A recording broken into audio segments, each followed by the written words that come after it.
Então, amados irmãos, vamos agora para o segundo vídeo da lição de número 1 desse segundo trimestre do ano de 2022.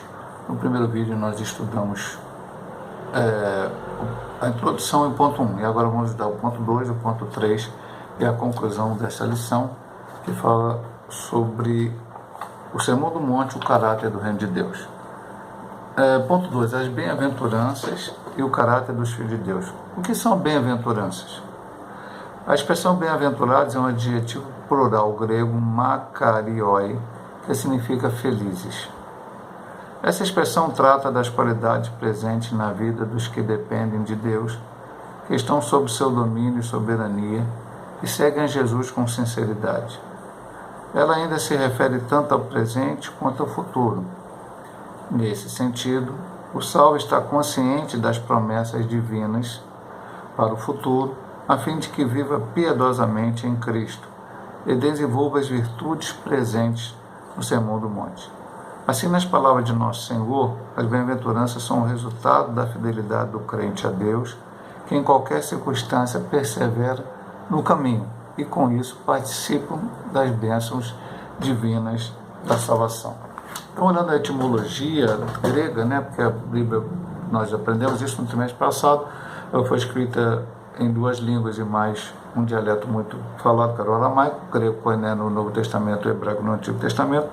Nós estamos falando de Novo Testamento, o grego koiné, bem-aventurado, makarioi, que significa felizes. Então ele começa dizendo que essa expressão trata das qualidades presentes na vida dos que dependem de Deus, estão sob seu domínio e soberania e segue a Jesus. E depois ele termina dizendo, nas palavras do próprio Senhor Jesus, bem-aventuranças são resultado. Então, bem-aventurança será um resultado. Eu sou, nesse sentido, feliz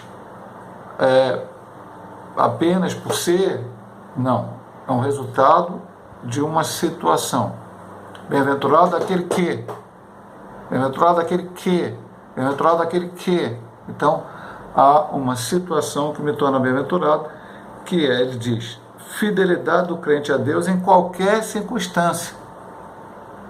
Porque, se você olhar aqui, diz, bem-aventurados os pobres de espírito, que é o reino de Deus. Para pobre de espírito não é uma coisa, choram, manso, então vai por diante. Sempre tem uma situação, você tem que, dependendo da circunstância, eu choro, mas sou feliz.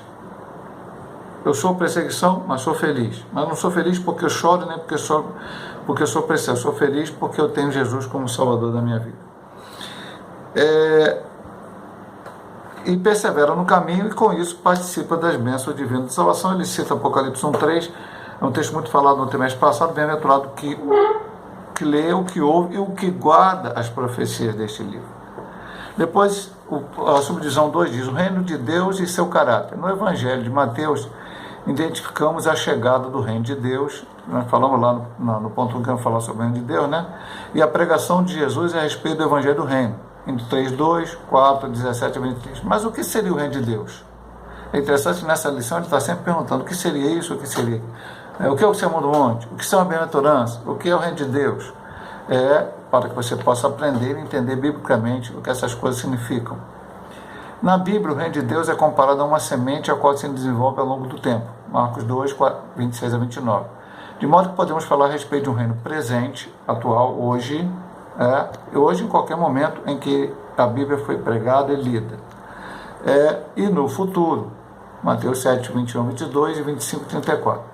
A expressão reino de Deus declara a soberania, reinado e governo de Deus atuando em tudo. Podemos ainda destacar pelo menos 4 conceitos que se referem a essa expressão na Bíblia. Reino tem um rei, o rei é Deus, ele que manda, é ele que dá a ordem e nós obedecemos. Então, ele fala reino no coração, um reinado que ocorre dentro do coração da pessoa que se rende à soberania de Deus. Eu creio em Deus, creio em Jesus como Salvador, creio que Deus é soberano e ele reina no meu coração. Segundo, a chegada do reino como salvação. Quando a pessoa passa pela experiência salvífica, desfruta das bênçãos tanto espirituais quanto materiais, reconhece e obedece ao grande rei. Quem conhece Jesus como Salvador precisa conhecer ele também como Senhor, como Rei, e obedecer às suas ordens. E as suas ordens estão neste livro, a Bíblia Sagrada. este livro que você tem que ter como seu manual de fé e praticar a cada dia. A igreja, a expressão do reino de Deus, constituída de pessoas com o coração regenerado e transformado e que por isso reconhece Deus como soberano. A igreja é vista como uma expressão do reino de Deus. Então, os salvos, reconhecendo Jesus como Salvador, como Senhor, se reúnem em igreja, e a igreja é a expressão deste reino, porque Deus está reinando dentro do meu coração, está reinando porque eu aceitei Ele como Salvador e creio Ele como Senhor. Então, um grupo de crentes é a expressão do reino de Deus. E por fim, o quarto conceito, toda a criação e a volta do Senhor. A imagem bíblica do governo de nosso Senhor, em que o universo será redimido e posteriormente haverá novo céu e nova terra, traz consigo a dimensão do reino de Deus. Essa é a parte futura. O Senhor virá, restaurará tudo, milênio, tudo aquilo que já temos aprendido, não vamos falar aqui porque não é uma lição escatológica, e o Senhor reinará em tudo, novos céus e nova terra. Então, este será a expressão final do reino de Deus. Súditos do reino de Deus. Na primeira sessão do Sermão do Monte, do 5, do 1 ao 12, destaca 8 qualidades que formam o caráter do súdito do reino de Deus, e aqui nós estamos falando da bem-aventurança. Primeiro, o quebrantamento, depois o choro, depois a mansidão, depois a retidão ou justiça, depois a misericórdia, depois a pureza, a santificação e a perseguição por causa do valor do reino. Logo espera-se que os filhos de Deus manifestem essas qualidades espirituais na vida cristã, pois sem ela não poderemos participar do reinado divino. Portanto, ao praticar essas qualidades do reino, serão chamados bem-aventurados. Isso é verdadeiramente feliz. Eu quero ser feliz. Muitas pessoas colocam a felicidade como o quê? Carro do ano, casa própria, tem ótimo emprego e tal. Bom, Deus pode nos dar isso, Deus tem poder para nos dar isso, Deus todo soberano, aleluia, louvado seja o Senhor. Tudo isso é verdade.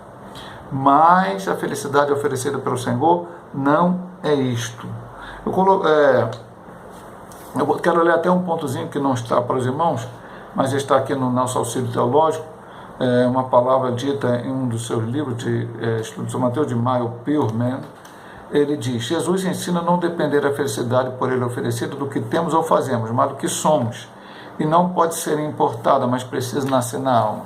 Eu sou bem-aventurado não por o que eu tenho, mas pelo que eu sou e como eu encaro o reino de Deus e como eu vivo o reino de Deus. E ela não vem das coisas exteriores, mas a bem-aventurança parte de dentro para fora, porque primeiro eu sou bem-aventurado dentro, no meu coração, onde Deus habita, onde Deus está presente, e eu tenho Ele como Senhor, como Salvador, como soberano da minha vida. Vamos agora para o último ponto dessa lição, ponto 3. Somos bem-aventurados. A beatitude na vida dos salvos. Salvo em Cristo, o seguidor de Jesus vive a beatitude, isto é, estado permanente de perfeita satisfação e plenitude, estado de felicidade e serenidade, do Sermão do Monte, de maneira bem-aventurada. Isso ocorre porque o discípulo de Jesus desfruta o favor de Deus e manifesta atitudes que mostram coerência com a ética do reino de Deus. Quais são essas atitudes? Humildade, mansidão, retidão, misericórdia, pureza, pacificação, disposição para o perdão. Mateus 5, do 1 ao 12. É só você ler a nossa leitura bíblica em classe, vai ver que cada versículo fala sobre esses assuntos. É possível todo crente agir por meio dessas atitudes, pois quem passou pela experiência da salvação é transformado interiormente pela palavra de Deus. Texto bíblico, leitura bíblica, Hebreus 4, 12, vamos ler aqui, como diz aqui o nosso autor da lição, esse texto, esse versículo, vamos ver o que aqui diz este versículo. Porque a palavra de Deus é viva e eficaz e mais penetrante do que qualquer espada de 2 gumes, e penetra até a divisão da alma e do espírito e das juntas e medulas, e é apta para discernir os pensamentos e intenções do coração. Então, o que é a beatitude na vida dos salvos? É viver isto. Puxa, pastor, eu tenho que viver humildade, mansidão, retidão, misericórdia, pureza. Não tem que viver riqueza, não tem que viver... Não, falamos no ponto anterior. Não é medida, a felicidade do crente não é medida pelo que ele tem, pelo que ele é. Mas por que eu tenho que ser assim? Porque Jesus foi assim, meu amado irmão. Eu tenho que seguir Jesus, eu tenho que seguir o que ele ensinou, o que ele falou, como ele viveu. E se você vai ver a vida dos apóstolos, logicamente eram homens falhos e também falharam. Paulo falhou em algum momento, Pedro falhou em algum momento, João falhou em algum momento, os outros também falharam em algum momento, porque eram homens. Mas se você vê o conjunto da obra da vida deles, através dos Atos dos Apóstolos, através das cartas, você vai ver que eram homens que viviam isto. Morreram por causa de Cristo, sofreram por causa de Cristo, passaram dificuldade por causa de Cristo. Nenhum deles era rico, estava preocupado em arrecadar riqueza. Não, eles queriam viver o Evangelho. Então sofreram, lutaram e todos estão na glória. E um dia nós vamos encontrar com eles lá, se assim o Senhor nos aprover, louvado seja Deus. A prova de que o cristão é bem-aventurado. Como é que se prova isso? O cristão que pratica as 8 beatitudes do Sermão do Monte domina o eu carnal. Viver em Cristo entra numa nova dimensão espiritual e vive a vontade de Deus. Romanos 12:2, não vos conformeis com este mundo, mas transformar pela renovação do vosso entendimento. Assim, no Sermão do Monte, Jesus Cristo ensina que a verdadeira felicidade nada tem a ver com o que o homem moderno deseja. Dinheiro, ambição, poder. A felicidade bíblica se revela em quem ama o seu inimigo, bendiz o que o maldiz, faz o bem aos que o odeiam e ora pelos que maltratam e perseguem. Ah, pastor, isso é difícil. É difícil mesmo, meu amado irmão. Quem disse que ser cristão é fácil? Viver o Evangelho é fácil. Acabei de citar no ponto anterior. Paulo morreu, provavelmente através de Nero. Pedro morreu, provavelmente isso, porque eu digo, a Bíblia não fala mais, a história fala, a tradição fala, crucificado de cabeça para baixo, André crucificado em forma de cruz, Tomé martirizado na Índia, e assim vai por diante todos os outros homens de Deus que resolveram pregar a palavra. E depois deles, quando você vai ver os missionários, outros também sofreram, e ainda hoje sofrem. Hoje existe uma igreja que talvez muitos não conheçam, a chamada igreja perseguida, que tem países comunistas, países muçulmanos, países budistas, e que esses crentes estão sofrendo, morrendo, somente porque são cristãos, mas são bem-aventurados, porque eles não estão sofrendo porque são ladrões, roubadores, adúlteros, eles não estão sofrendo por causa disso. Porque se sofrer por causa disso, todos nós vamos pagar o preço, porque realmente nós estaremos errados. Mas se sofrer porque é cristão, porque está vivendo o Evangelho, porque você quer viver a realidade das bem-aventuranças, isso é glória, isso é louvor, isso é verdadeiramente aquilo que Deus quer nas nossas vidas. O homem moderno, ele quer dinheiro, ambição e poder. O crente, ele quer viver a vida que Cristo preparou para ele. Pode ser que a vida de alguns seja uma vida mais tranquila, mais calma. Sim, é verdade. Deus gosta mais desse do que outro. Não, meu amado irmão. Deus gosta de todos nós, ama todos nós. Há um propósito em cada um. Muitas vezes, para o missionário estar no campo, precisa que algum servo de Deus dele aqui tenha uma vida mais próxima, mais tranquila, e possa ofertar bem, possa ajudar bem missões, para que aquele missionário que está lá sofrendo seja sustentado. Então Deus tem uma maneira de agir que eu não posso não entender, porque eu sou homem falho. Mas Deus sabe todas as coisas e conhece todas as coisas. Temos que viver o Evangelho. Temos que viver a nossa vida como Cristo quer que vivamos. E vamos para a conclusão desta primeira lição. Diz, o Sermão do Monte é a base ética do reino de Deus. Nele constatamos o lado divino de uma atitude amorosa do cristão para com Deus, bem como para com o próximo. Se cada crente fizesse do Sermão do Monte o seu norte ético de vida, as polêmicas não teriam lugar entre nós.